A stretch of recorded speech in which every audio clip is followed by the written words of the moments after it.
é verdade. O processo, Franz Kafka. Relaxem um bocadinho, estejam onde estiverem, tirem agora um tempo para prestarem ao menos a mínima atenção. Peguem no vosso cafezinho, se quiserem, porque agora vai haver conversas e pensamentos intrusivos de João Pereira. Portanto, um vídeo assim de avaliação da minha opinião construtiva em relação a este romance de Franz Kafka.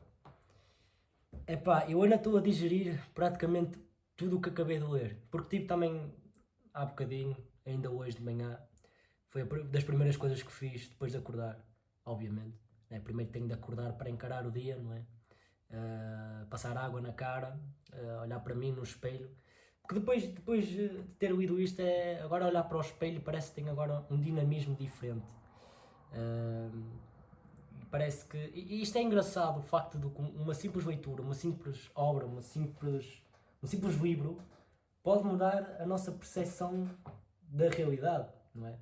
Porque de certa forma nós estamos aqui a ser, de certa forma, injetados com opiniões diferentes. Às vezes um autor apresenta-nos a opinião dele, mas depois divaga, vai para além da sua opinião e depois da sua opinião já apresenta contra-exemplos, já se está a contrariar e depois é tudo aqui, né? Um mundo e um complexo de coisas tão, né? Tão absurdas, né? Que é interessante, né? E é isso que nos cativa. Mas pronto, vá. Pegando agora mesmo no processo de Franz Kafka. Como eu disse anteriormente, é um romance. Franz Kafka, eu não vou estar aqui a dar uma autobiografia. Se ficarem curiosos depois deste vídeo, pesquisem um pouco na internet, ou em bibliotecas, ou etc. Onde quiserem, um pouco sobre Franz Kafka e sobre a vida dele. Porque é de veras importante para o facto com que o mesmo escreve e o vocabulário que usa, não é? A escrita única, kafkaniana, não é? Como os peritos e os especialistas às vezes falam, que acho que até há um termo, um conceito, já vi vídeos sobre isso, que é o Kafkaesque, ou algo do género, que é todo este mundo, toda esta realidade do absurdo transposto para nós por Kafka, pelo próprio Kafka. E pronto, pesquisem um pouco sobre a vida dele. Vocês sabem que teve uma vida muito conturbada, o pai era muito rígido com ele, até tem uma obra que são as cartas direcionadas ao pai que Kafka escreveu, que se tudo correr bem também gostava de pegar num exemplar dessas cartas e ler também, porque já me apareceu vários vídeos no feed, porque depois é isso, parece que não é? O feed que eu tenho depois também contamina-me, não é? Parece que sabe realmente o que é que eu estou a ler, o que é que interessa, porque acho que é isso, não é? É aquela onda do consumismo. E pronto, pesquisem um bocadinho sobre isso, depois falem a vida perturbadora que o Kafka tinha, não é? Teve de ser obrigado a seguir, a licenciar-se em Direito e seguir o curso de Direito. Não queria, mas o pai obrigou, e então o pai disse: tu vais para Direito e vais-te licenciar em Direito e vais tirar, vais ser o melhor, não é? Vais saber realmente estudar Direito. E depois é um bocadinho irónico, porque neste livro, inclusive, no processo, há uma grande crítica ao sistema jurídico, não é? Fala aqui sobre a corrupção do sistema jurídico e do capitalismo, e é bastante interessante realmente ver isso, né? Uma pessoa, Franz Kafka, que se licenciou em Direito, estar agora a contrariar tudo isto, porque se calhar chegou a um ponto que realmente percebeu que não faz sentido, às vezes, não é? Que às vezes nós somos tão corroborados pela lei, pelo sistema jurídico. Agora pegando aqui em Portugal, parece que as coisas são muito justas. Não são. No fundo não são muito justas. Não. Sendo agora mesmo verídicos, mesmo verdadeiros, não são. Imagina, passou-se agora relativamente pouco tempo, o 25 de Abril de 1974. Antes do 25 de Abril, muito provavelmente o que eu estou a dizer agora era censurado, sem dúvida, né? Estar a criticar o sistema jurídico, né? Estar a criticar o Estado, né? E agora, depois do 25 de Abril, nós podemos ver isso. E podemos encarar as coisas de uma forma crítica, com alguns fundamentos. Como é óbvio, eu não tenho todos os fundamentos do mundo, porque eu não estou em Direito, e nem tenciono me licenciar em Direito. bate palmas a quem seguir esse ramo, sem dúvida, e quem se interessa. Eu, de certa forma, interesso-me, não tenho todo o interesse que eu gostaria de ter no ramo do direito e das leis. Mas pronto, pegando nisso, acho que acabei por ter, de certa forma, e compreender em parte a filosofia de vida que Franz Kafka quis dizer aqui. É que, por vezes, a gente, só para, de certa forma, concluir a minha visão, o que eu consegui interiorizar com a leitura desta obra, é que, por vezes, nós somos confrontados com um problema, ou nós próprios criamos um problema, que, à prima face, ou seja, à primeira vista, não nos interessamos por ele e não damos a real importância. Ou, de certa forma, dizemos que não nos importamos, mas, no fundo, nós importamos com esse problema. E depois o que é que acontece? Esse problema acaba por, de certa forma, incidir muito sobre nós mesmos e acaba por moldar toda a nossa visão. E lá está, depois esses problemas, não é? Que vamos agora interiorizar e definir esses problemas como sendo o nosso processo. Ou seja, cada um de nós formula um processo, ou seja, a nossa vida é um processo.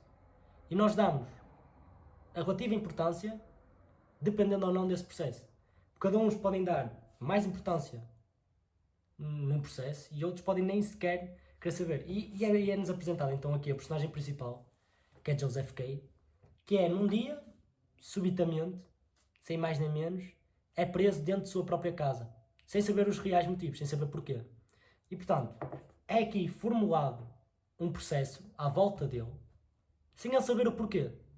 E a história depois já é por aí, porque ele vai tentando saber as razões, os motivos que levaram a que ele fosse preso.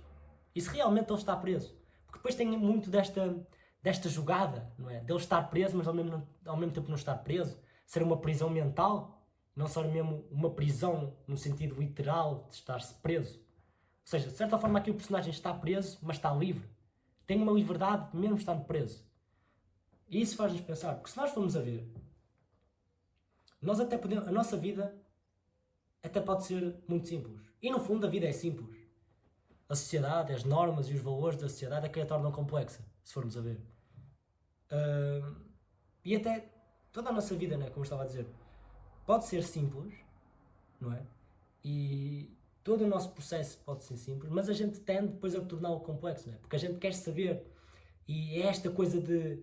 Acho que é um pouco disso que até Franz Kafka, através do processo, relata, não é?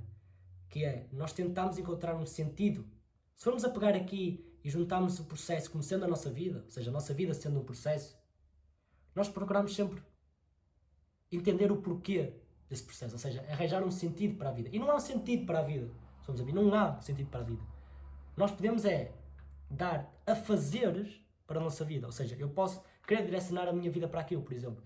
Quero fazer da minha vida, quero ler mais obras, quero, sei lá, aprender a tocar piano, aprender a tocar guitarra fielmente. Eu dou afazeres à minha vida, dou alguns tipos de critérios, coisas que eu quero fazer para a minha vida. Mas isso não é o sentido que eu dou para a minha vida, ok? Porque não há um sentido para a minha vida, a vida só flui naturalmente.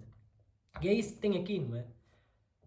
Joseph K., o personagem principal, que aqui também relaciona muito Joseph K. como sendo o próprio Franz Kafka. E depois isto tem muito sentido, porque se estudarmos depois a vida de Franz Kafka, acho que faz todo sentido, não é? Estamos a relacionar Joseph K. como sendo Franz Kafka. Isto já está aqui a prolongar um bocadito o vídeo, mas eu estou-me a cagar, eu digo-me a apetecer. Mas pronto, considerando Joseph K. como sendo o próprio Franz Kafka, nós vemos que isto faz plena noção, há alguma plena noção aqui, não é? Que o mesmo, né, acaba por não se interessar, né, não dar nenhuma importância, mas depois vê-se completamente envolvido nesse processo. Porque depois ele vai tentar encontrar razões e os motivos do porquê ter esse processo, ter sido estipulado um processo para ele e o porquê de estar preso. E depois vai conhecendo pessoas, vai falando com pessoas e parece que todas as pessoas à sua volta sabem mais que ele.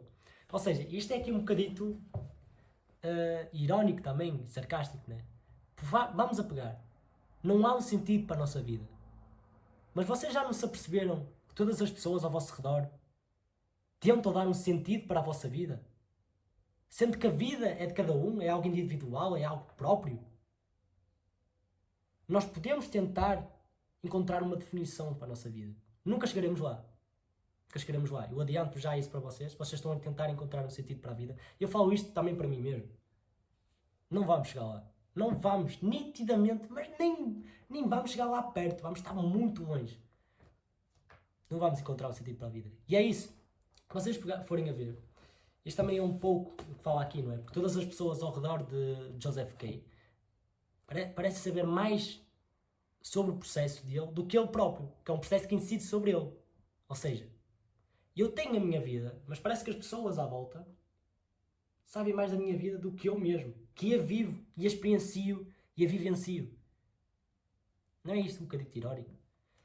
Portanto, o facto de Franz Kafka falar de certa forma sobre isso aqui, explindo assim de uma forma já mais longe, e depois indo aqui contra muito, há aqui muitas críticas, lá está, como eu disse, ao sistema jurídico, não é? O facto dele estar preso, mas no fundo não estar preso e estar livre, é muito engraçado. E depois o desfecho final da obra também é muito fixe. Como é óbvio, como é evidente, não vou estar aqui a dar spoilers, porque quero de certa forma influenciar-vos no que for possível. Vocês pelo menos pesquisarem um pouco sobre isso. Não digo vocês mesmo comprarem e lerem, mas pesquisarem um pouco sobre quem é Franz Kafka, as ideias que o mesmo transmite através das suas obras, através das suas escritas. Um bocado de veras interessante, acredito. E pronto, tal como eu disse, depois de acabar a obra, tem uns leves fragmentos. Porque Franz Kafka também... falando também um pouco sobre a vida de Franz Kafka. Ele teve um desejo final.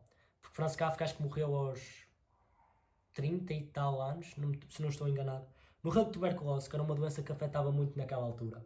Isto século XIX, porque, exatamente, Franz Kafka nasceu finais do século XIX e viveu depois até os inícios do século XX. Era uma doença que afetava muitas pessoas, na altura, a tuberculose. E Franz Kafka foi afetado por essa mesma doença. Depois ficando muito magro, muito pálido. E pronto, não é? Tem um pouco também sobre isso. E o desejo final que ele queria era: eu queria queimar todas as suas obras. Tudo aquilo que tinha sido feito e idealizado e edificado pelo mesmo, em termos de manuscritos, ele queria que isso tudo fosse apagado, de certa forma, não houvesse registros alguns de Franz Kafka no mundo. Isso é tão... Porquê? Não é? Faz-nos questionar. Mas isso só o próprio Franz Kafka que realmente saberia o porquê. Não é? E Franz Kafka tinha um amigo, que era o Max Brod, que foi até o mesmo que felizmente nos conseguiu pôr em mãos agora e ter o privilégio de ter Franz Kafka agora nas mãos e ter tido a oportunidade de ler, foi graças também ao próprio Franz Kafka, evidentemente foi ele mesmo que escreveu, mas também a Max Brod, que depois pegou e não realizou o desejo final de Franz Kafka. Ou seja, pegou em todos os seus manuscritos e, de certa forma, adaptou-os, não saindo daquela vertente e daquelas ideias mesmo de Franz Kafka, ou seja, não modificando completamente, mas também, claro, aplicando um pouco da sua visão. Ou seja, temos aqui uma visão também Max Brod e um pouco Franz Kafka. E pronto, acho que é isso também. Queria só, como fiz no outro vídeo que eu também gravei, acho que ainda não publiquei, mas devo publicar, que fiz sobre José Saramago e a Terra do Pecado. Queria só, se calhar, só acabar aqui com uma pequena citação, uma ou duas. Vou citar aqui, não vou dizer de onde é que isto é, que é para não suscitar spoilers. Portanto, vocês vão apanhar isso, se calhar, fora de contexto. Ou se calhar, vocês é que pegam nestas afirmações, nestas expressões que eu vou dizer agora, e vocês é que tentam tomar o vosso sentido. Estão a fazer entender? Estou muito aqui a variar entre as coisas terem sentido e não terem sentido ao mesmo tempo. Ok, vou passar a ler. Para um suspeito, o movimento é melhor do que o descanso, pois aquele que descansa pode sempre, sem o saber, estar sobre o prato da balança e ser pesado com os seus pecados. Exatamente. Estas afirmações, estas expressões, isto foi uma das personagens que é aqui apresentada, não é? Porque também há muitos diálogos aqui. É uma forma própria, não é? Porque vocês não vão encontrar aqui... posso-vos suscitar aqui, mas isso acho que não é um... Eu não considero isso um ponto negativo. O facto de... Por exemplo, temos aqui os diálogos, não são como normalmente são apresentados, ou seja, as características de de um diálogo que tem travessão, abre aspas, blá blá blá, parágrafo. Não, é tudo seguido. Trai entre aspas, que é para, que é para se referir que ali são falas das personagens, evidentemente. Mas é tudo seguido. Ou seja, é uma escrita própria de Franz Kafka. E considero que foi um desafio para mim. Um desafio que eu enfrentei e gostei. E acho que é isso. Acho que também é isso que deixo-vos aqui. Que vocês também se têm de desafiar a vós mesmos. Enfrentarem os vossos problemas. Lá está. Porque vocês não podem deixar que os problemas que vocês fomentam ou cultivem vos interiorizem completamente. Têm de deixar ir. Têm de deixar ir os vossos problemas com uma certa leveza. Como? Só vocês o sabem. Não são as outras pessoas que vão dizer como vocês resolverem os vossos próprios problemas. Podem dar alguns tipos de conselhos, mas não vão resolver os problemas por vocês, ok? E cada um de nós tem as potencialidades para nos resolvermos com nós mesmos. A gente se calhar não pode ter isso em mente, mas nós conseguimos fazer isso. Quero então só aqui acabar também com outra expressão. Deixem-me só aqui procurar rapidamente. Exatamente, está aqui. Acabar só com isto, só para acabar mesmo o vídeo, que é para acabar também de beber o meu cafezinho na paz e na tranquilidade, numa serenidade total. Que é isso que a minha vida, que a vida tem de ser. Não é transmitir um sentido, mas é, de certa forma, viver. Quero que a minha vida se dirija daquela forma. Depois já posso querer que a minha vida dirija-se para outra maneira, ok? É jogarmos. Não estou a dizer que temos de jogar com a nossa vida. Em certo modo, talvez. Mas quero só deixar aqui um à parte. Não levem realmente à letra tudo o que eu digo, ok? Porque eu só digo aqui barbaridades. A maior parte barbaridades. Só para mim são coisas que se calhar não fazem sentido. Mas espero eu que algumas das coisas vos tenham tocado. Bem, não sei, isso também vai a critério de cada um, não é? Se realmente se sentiu tocado e realmente influenciado pelas coisas que eu acabei de dizer ou não. Portanto, a expressão que eu estava-me a referir. A lógica é de facto inabalável, mas não resiste a um homem que quer viver. Ou seja, a lógica não resiste a um homem que quer viver. E acabo com isto. Vivem. Desfrutem enquanto podem. Ok? E não vos deixem que problemas que até podem ser vocês próprios a introduzi-los a vocês mesmos, ou não, podem ser problemas que surgem exteriormente, não deixem que isso vos abalem e vos consumam, ok? É isso. Despeço-me agora, enquanto bebo o meu cafezinho, tranquilamente. É isso.